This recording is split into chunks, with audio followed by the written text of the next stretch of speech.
back. I'm Kimberly and this is Floral Art Review. This week we're looking at a design that I only did a couple of years ago, probably 3 years ago. It was for a competition where for the first time we were allowed to incorporate materials that were plant-based. So not just foliage and flowers, but things like bark and hessian and rope.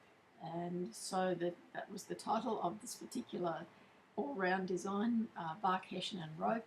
It's staged on a supplied plinth which is 60 centimetres square, but we have a metre square that we can use for the design. So obviously there can be overhang from the actual plinth itself. What I've used here is a very solid piece of upright bark that I have, but it's a sort of semi-hollow. So one side of it's open. On that open side I've placed a candelabra so that I can utilise the height and the width for some of the other parts of the design. There's a log with some more bark holding the candelabra in place, which you can't see from this angle. So I will say that because it was judged all around, I did take photos all around, but I thought this was the best one to give you an idea of the overall design. With an all-round design, as we've said before, it has to be interesting from every angle. So not necessarily the same or a repeat or a mirror image, but interesting from every angle. And I think the one detraction from this angle is the gymea leaf. That's the tall green leaf up through the centre, because from one of the other angles you can actually see the whole leaf, but from this angle all you see is the bit sticking up the top and it looks out of place. So that would be something that in future designs I would actually look at it from every angle before I walked away for the judging. So in this case what I could have done with that is just rolled it down a little bit, because it was a contemporary design, so that I could have the manipulation of the foliage in that sense. So what I've got apart from that main structure, that central structure, is the arms of the candelabra, the candle cups I have covered in hessian, and they've got sort of alternating leucadendron flowers and foliage. I've used those same flowers and foliage in the hanging parts of the arrangement, and they are test tubes that are covered in the hessian. The rope itself, I decided to be a little bit more adventurous, and I actually made rope from yucca leaves. So it's just a matter of shredding the leaf itself and then twisting it into a rope. And there's lots of videos on YouTube of how to make rope from plant material. It's a great strong rope. It's good when it's green. It dries to a nice brown colour and it's very, very strong. So that was just my added interpretation to make it a little bit more interesting. So let's see now what our AI DesignEye has got to say about the design and the things that could be improved, apart from the things, as I look at it, that I feel need some enhancement, shall we say. As you know, we recently introduced this feedback that is the overall concept and interpretation. So it's about how the design meets the title, the class title. And when we introduced that in one of the earlier videos, the feedback we got was that they would like to see that earlier rather than right at the end. So here it is at the beginning of our analysis. So the overall concept and interpretation of bark, hessian and rope. The combination of bark, hessian and rope establishes a cohesive material story. The tactile qualities are immediately apparent, being rough, fibrous and weathered. The plant material, including the warm-toned protea, like blooms and linear foliage, support the naturalistic theme without overwhelming it. So what it's saying is that in terms of the overall presentation of the design, it works well. And I forgot to say earlier that this design placed second in the competition, and I can't remember what came first, or in fact if a first place was given, but anyway, it came second. The plant material, I debated over what to use, because I knew that the bark would be quite a dominant feature of the design. And it is the first word in the title, so I wanted that to be the main part of my interpretation, and the hessian and the rope as just part of the added embellishments that supported the design itself.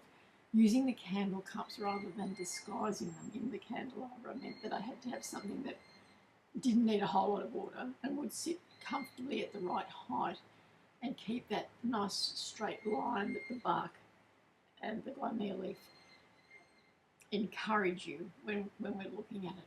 A little bit further on the interpretation, the design presents as a sculptural, textural composition grounded in natural materials, with bark as the dominant element and Hessian and Rope reinforcing the rustic narrative.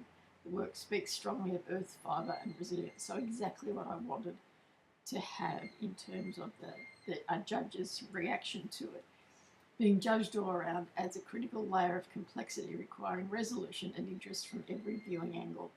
So one of the benefits of using our AI is that it understands the principles and elements of design. It has been trained on the different types of judging that happen in physical competitions, and so we always know that we're going to get relevant review and analysis of our designs. So let's start looking now at the principles and elements of design for this particular interpretation. Line, first of all, the strong vertical line is created through the central bark column and upright foliage. This gives authority and stability to the design. The wrought iron framework introduced curves and looping lines, softening the rigidity of the vertical structure. The suspended elements and add downward directional lines, creating movement and rhythm around the perimeter. From all sides, the interplay between vertical strength and gentle suspension provides visual interest. So what I like about this design is that, yes, there is a strong vertical element in the design, but it's softened by the plant material I've chosen, by the way that plant material is displayed within the design. And then we have the curve of the candelabra that is repeated in the curve of the rope that you can't quite see in this image, but goes through each of the arms of the candelabra around the design. Form. The dominant form is columnar with secondary radial extensions created by the metal armature. The hanging components introduce pendulous forms that contrast nicely with the upright core. The form reads as sculptural and balanced, particularly important in an all-round exhibit. There is no obvious back, which is commendable.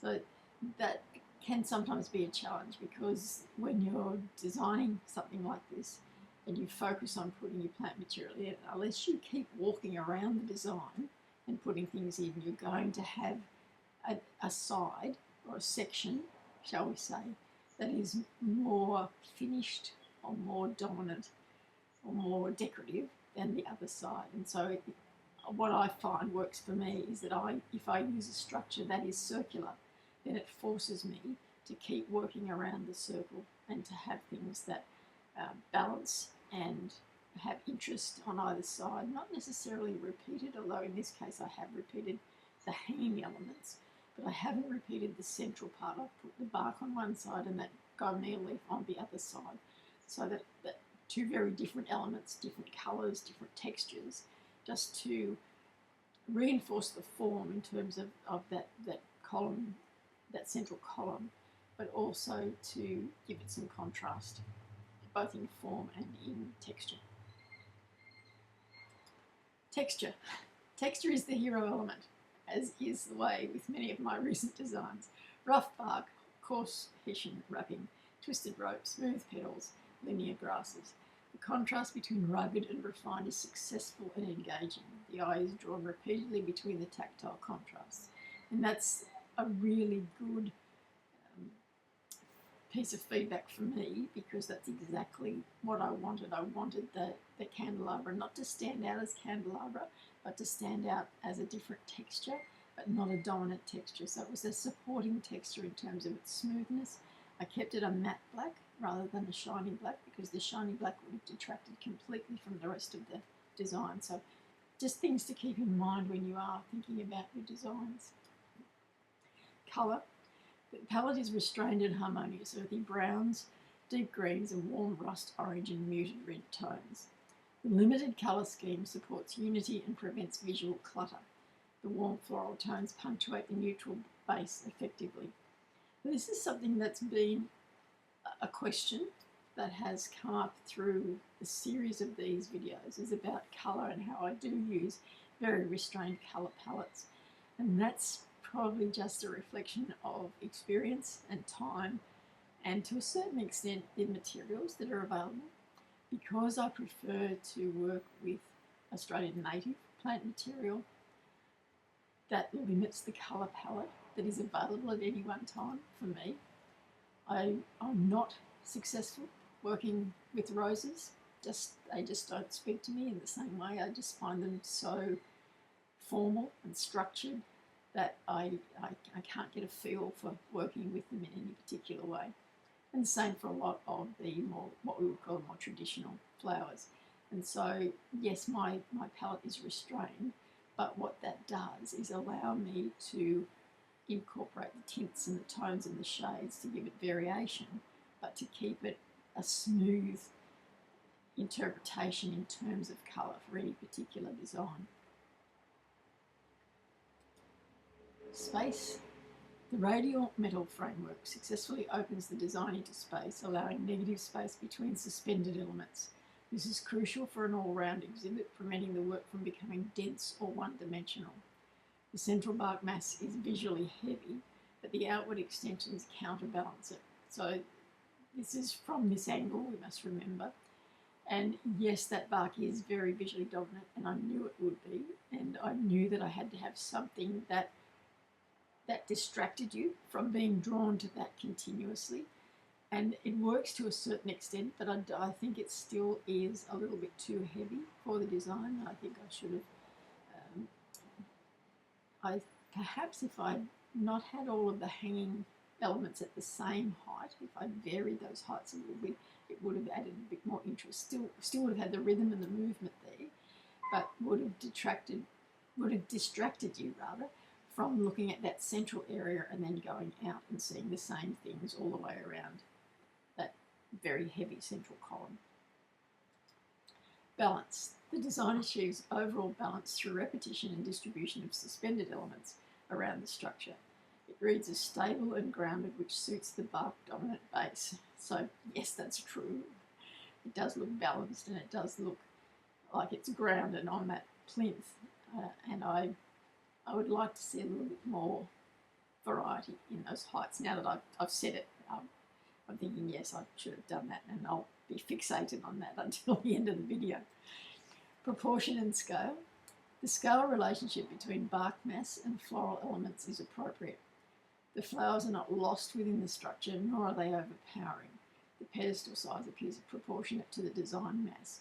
So that pedestal design, so the plinth itself, being proportionate to the design mass, is that, remember, that's 60 centimetres square, and we have a metre square to use.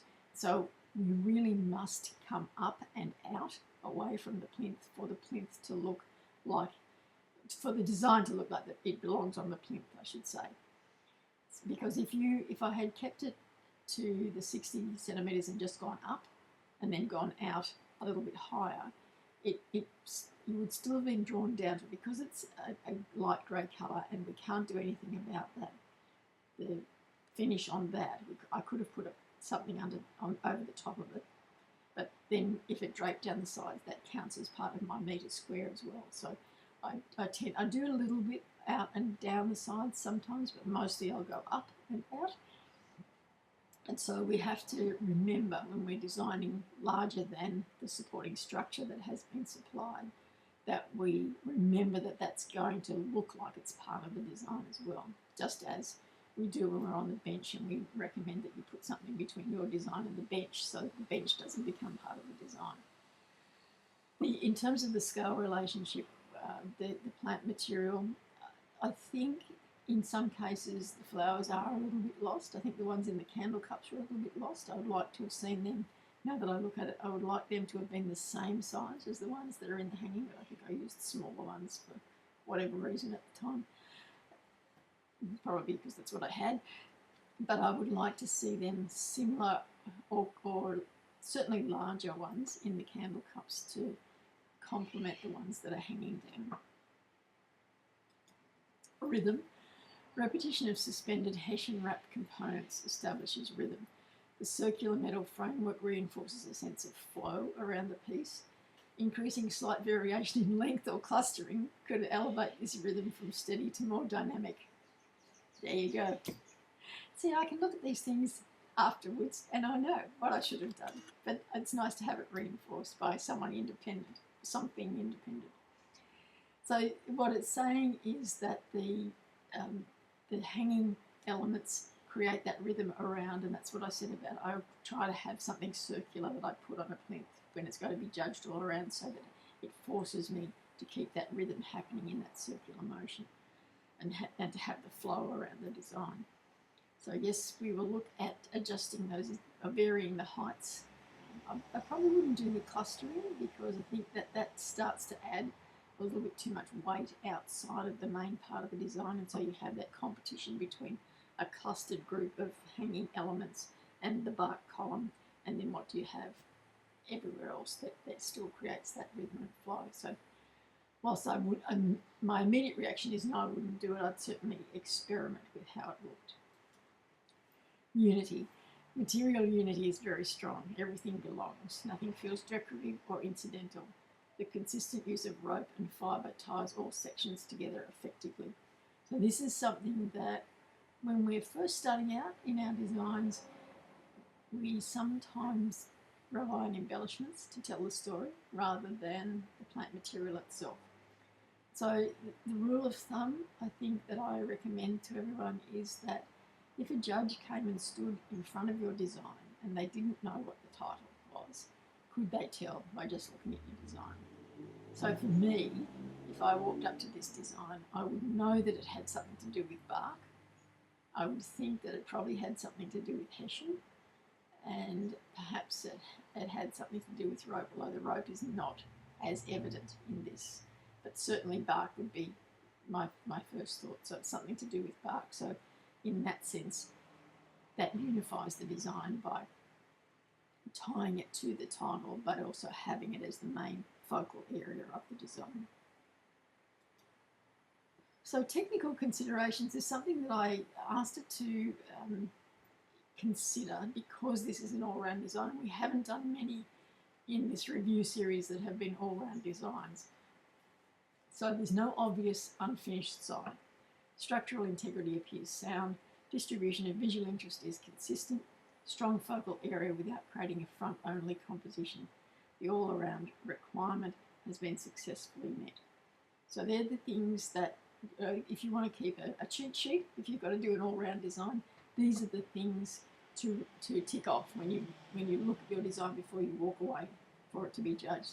Make sure there isn't an unfinished side, that it looks structurally strong, that the distribution of visual interest is consistent around it, not the same, not mirror image, but interesting all the way around, and that there is a strong focal area without it being the front of the design. So in this one, as I said earlier, it's that on the other side of the design, you can see the full gymnea leaf, which is almost as wide as the bark, and it's a big green glossy side to it as opposed to the rough textured dark bark on the other side.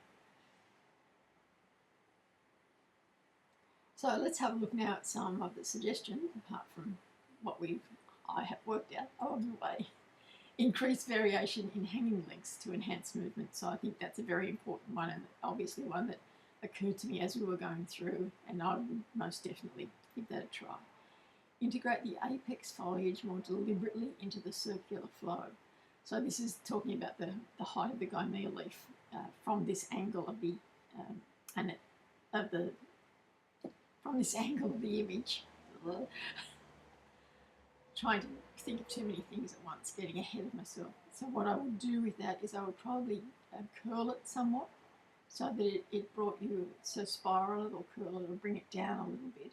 Not fix it curled, because I think that creates too much structural manipulation that doesn't go with the rest of the design, but curl it so it mimicked or repeated some of the curls of the candelabra and of the rope itself, and that way it would bring you back down into the design without standing out too much when you looked at it from the angles where you can't see the whole leaf. And if you're looking at it from the angle where you can see the whole leaf, it's just going to look like it's curled naturally back down into the design. Slightly redistribute floral colour upward to balance visual weight vertically. So this is probably a reflection of what I was saying myself about having the larger flowers in those candle cups so that you could see the colour of the leucadendrons, and it brought that colour up to the top of the design a bit more obviously than it does at the moment. Consider subtle asymmetry within the repetition to introduce greater artistic tension.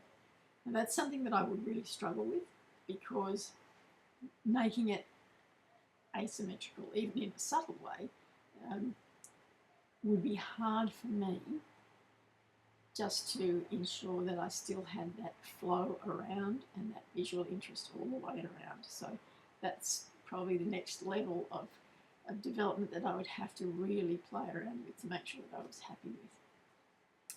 So there we have our review, our analysis of bark, Hessian and Rope for this week. I hope that that has given you some ideas about all-around designs and what you need to consider. Join me next week for another design. For now, I'm Kim Bailey and this is Floral Art Review.